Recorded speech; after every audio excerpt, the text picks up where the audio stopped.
Mga besh, hindi pa ako nakarating sa destination, no? Pero hingal na ako. Yan. Simula kasi dun sa bahay, pakyat. Nagusum ako. Kumain akong peras. Mag-walking ako. Or may mga kasama ako. Mamaya, papakita ko sa inyo yung mga kasama kong mag-walking. Yung mga kumare kong expire. Kumare kong expire. Miss Kitty ring. Kita nyo yan mga besh? Huy! Paakyat yan. Hagoy. Pag ganun siya mga besh. Kaya, hinihingal ako. Yun nga, napag usapan na mag-walking kami dito sa may Dubravka, Kubila. So, meron kasing Kubila, merong Kuliba. So, dito kami sa Kubila. At ang meet up mga besh is doon. Pakita ko sa inyo mamaya kapag andun na kami lahat ng aking mga kumaring expire. Kasama yung mga babies nila. Mag-walking kami ngayon sa forest. Oh, hindi pa naubos yun ako. Peras ko.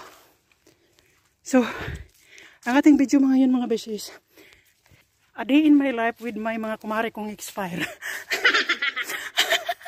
Ang kulay ng paligid, no? Pag nakita ako ng tao, ibang naglalakad dito, nagsasalita ako sa harap ng cellphone, sabi nila, nabaliw na ito si ate. Ang hirap maging piling vlogger, no? Nagmamadali ako kasi hindi ko natingnan yung oras. Alaw na pala. Diyos ko, para akong sakit ng ulo ko ito. Biglang sumakit yung ulo ko. Itong side na to lang, lintik. Parang hinihila yung ugat ko, tsaka dito sa mata. Naririnig ko talaga yung mga boses nila. Ni Maring Andrea. Ayan yung parking lot dito mga besh. Kapag nag-walking kayo dito sa Levenska Kubila. Against kasi sa araw kaya di masyadong kita. Ayan na yung mga babies namin.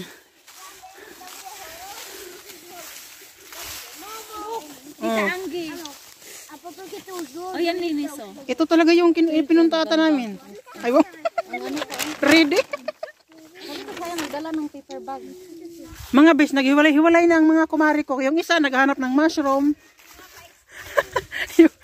Yung dalawa doon, nag-ano sa mga babies. Kung nasaan na sila, baka nahiwalay ng ruta. Adventurous yung isang bata namin, oh. Talagang lumusot siya doon.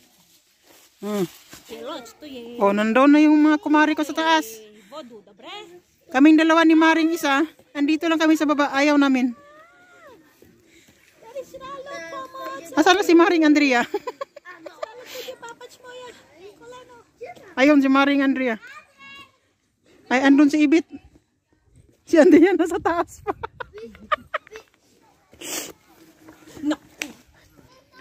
Takbo. Oh. Tumakbo yung isang bata. Takbo din yung nanay. Yes ko, hindi ako umakyat kasi ang taas niya. Namimili kami. Actually, hindi kami namili. Nagtintingin lang kami ng mga sapatos mga besh. Ayan. Maganda to siya. Nagustuhan ni Maring Andrea kaso yung Bilhin ko next year. yung price. Next year pa niya bibilhin. Ito din maganda. Sabi ko sa kanya, pag nag-ski sila, Pwede na yan. wala na to yan. Next year. Ang aking binili na pang snow dye. Magkano din yun dye? 70 plus. So mga besh, another day. Andito kami sa half price. Half price. Half price. Hirap na hirap banggitin, ano? Tingin lang kami ng sapatos. Hindi kami bibili kasi mahal. Nagtingin-tingin kami ng sapatos ngayon. Tingin lang mga besh. Libre naman tumingin eh. Mga dala namin. Ito maganda yung kulay nito. DKNY. 40. Ang size niya is 37. Paano mo malaman mga besh yan yung size? Ito maganda din. Mahal pa rin. Pink naman yan, Mars. Kay Carmi.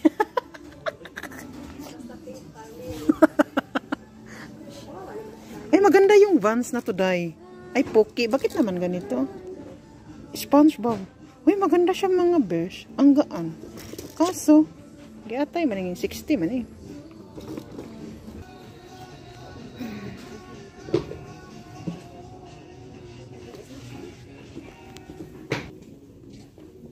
Hindi siya comfortable pag suotan. Maganda pa naman sana siya. Bago pa. Kaso matigas siya mga besh. Ito yung outfit ni Marin niya ngayon. Ito yung jacket ko. Pang-hiking to tayo, no? Last na to. So, ang half price mga besh is mga branded siya. Kaso yung iba gamit na, no? O yung mga defect na mga, ano, yung defect na mga hindi na mabibinta doon sa mismong shop ata. Kasi, half price talaga, parang second hand siya sa pagkaintindi ko mga besh. Diba, Day? Kasi gamit na yung iba eh. Kaya siguro half price. Ito ang cute. Magaan? Takbo ka nga. Komportable ba siya?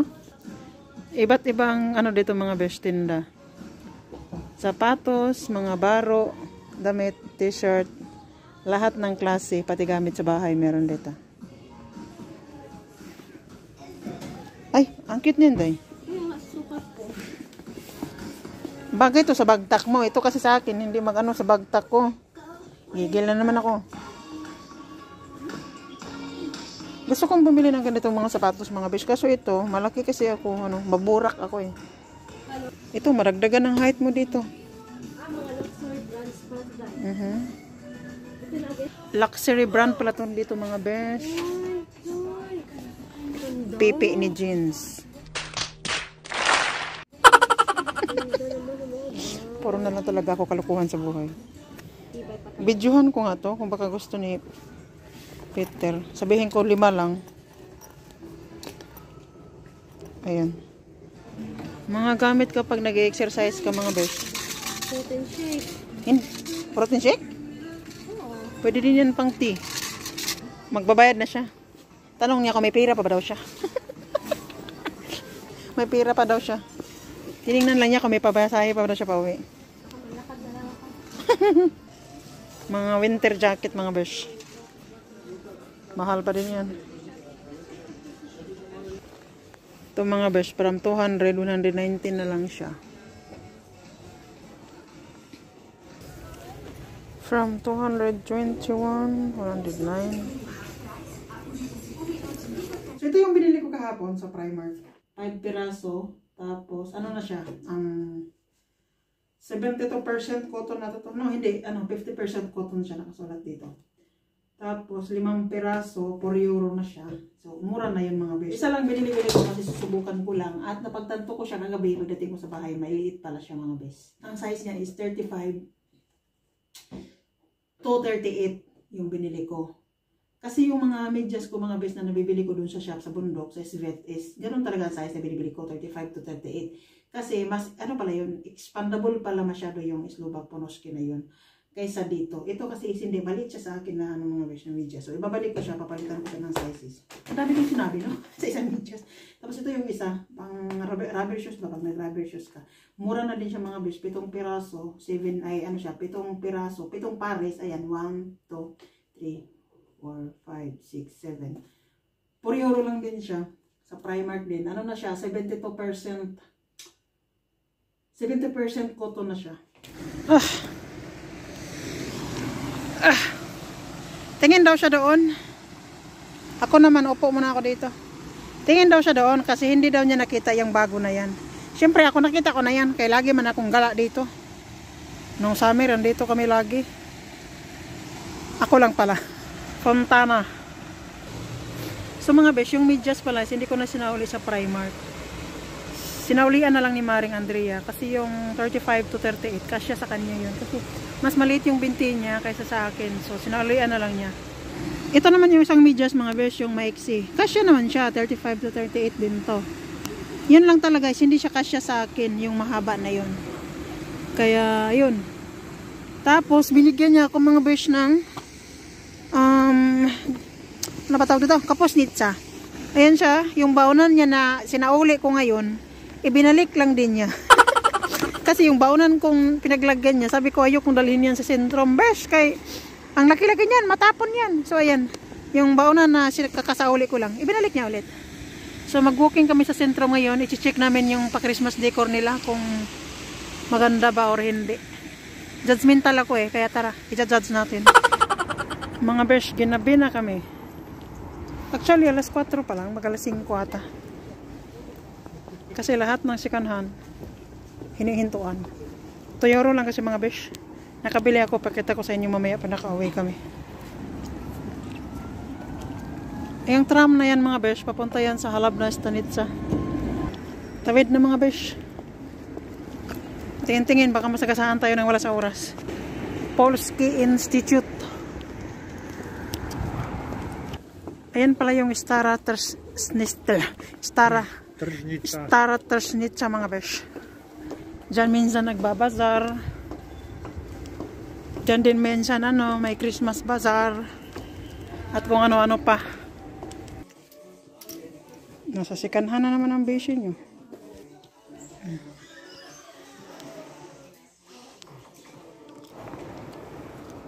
Wala pa akong decor. Ano sa manin asa man da itong Christmas tree? Ibutang. Ganito itsura mga besh ngayon. Wala pang Christmas. Ayan. Balik tayo dito kapag Christmas na. Tingnan natin kung anong itsura. Ayan mga besh. Kita niya ba mga besh? Ayan, Christmas tree yan. Ito. Hindi kita, walang ilaw Ito naman yung dito magtitinda yung mga vendors kapag winter mga besh. Ganyan pa yung itsura niya ngayon. Kasi nagpe-prepare pa sila. Balik tayo dito kapag Pasko.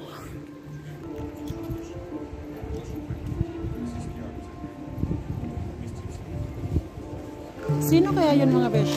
Ang dami niya security Nag-decor na si kuya Ayusin mo yan kuya yung makapasa sa standard ko. May mga jewelry din dito mga besh. Rolex. Ayan. Burger King. Tapos ayan yung jewelry shop. Walang tao mga besh no? Kapag dito, Christmas, di ba? Kadami tao dito mga besh. Wala pa dito mga besh. Wala pa silang nilagay na Christmas Christmas tree. Ayan yung Slovak Narodny Park ay Narodny Divadlo mga besh or Slovak National Theater. Anong meron dito? Bakit kadami nilang Anong meron dito mga kuya?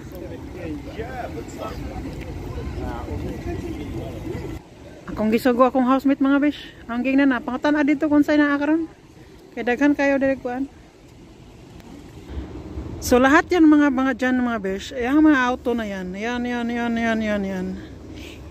Wala sila nakasulat pero pulis yan mga besh. Malalaman mong pulis sila kasi yung bubong ng nila sasakyan may nakalagay na bilog. Andyan daw sila ngayon, tinanong ng housemate kong chismoso. Kasi yung football daw ngayon Yung naglalaban daw sa football mga besh, Slovan o Croatia. Yung Croats ko mga besh is Croatia yun ha. So yung government na ng Slovak, siguro nanonood sila mga besh, hindi ko alam. Basta yung mga yun. Or siguro yung mga athletes. Nag-ikot-ikot dito sa Bratislava. So maraming escort na police. Hoy, bakit ko ba pinapaliwanag sa inyo? Napaka-chismoso pati kayo, chinismis ko. Nakichismis na rin kayo.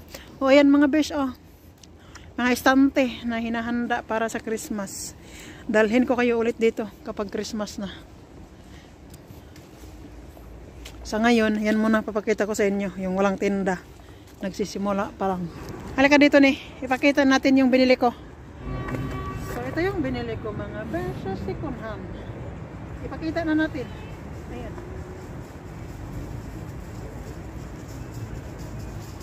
Oh, Adidas. Adidas. Isa lang mga besh. Yun lang, 2 euro. So, yun lang yung nabili ko mga besh. Ayan siya mga besh. Oh. Si Anders. Anderson pala. Ayan. Taray may pa-Christmas na sila. Dry pa mga besh. Dry pa ang Sentram ngayon. Dito kami sasakay sa Most SNP Pauwi mga besh. Ayan naman yung UFO Tower mga besh. Ayun. Ito yung kapusnit sa nabigay ni Kumaring Andrea. Itong lagayan na to, sa kanya to. Tapos, after mga ilang years, isasauli ko na siya mga besh. Tapos, nung isauli ko na siya, babalik din siya ulit sa akin kasi siya yung lalagyan ko siya yung nilagyan ni Maring Andrea ng kapusnit siya. So, garbage soap niyan, besh. Or kapusnit sa Slovak. Maraming klase ang pagkaluto ng kapusnit sa mga besh, no? So, nasa sayo na yun kung anong klaseng luto ang gusto mo. Ito yung version ng babka ni Maring Andrea. So, ito yung magiging haponan ni beshi nyo.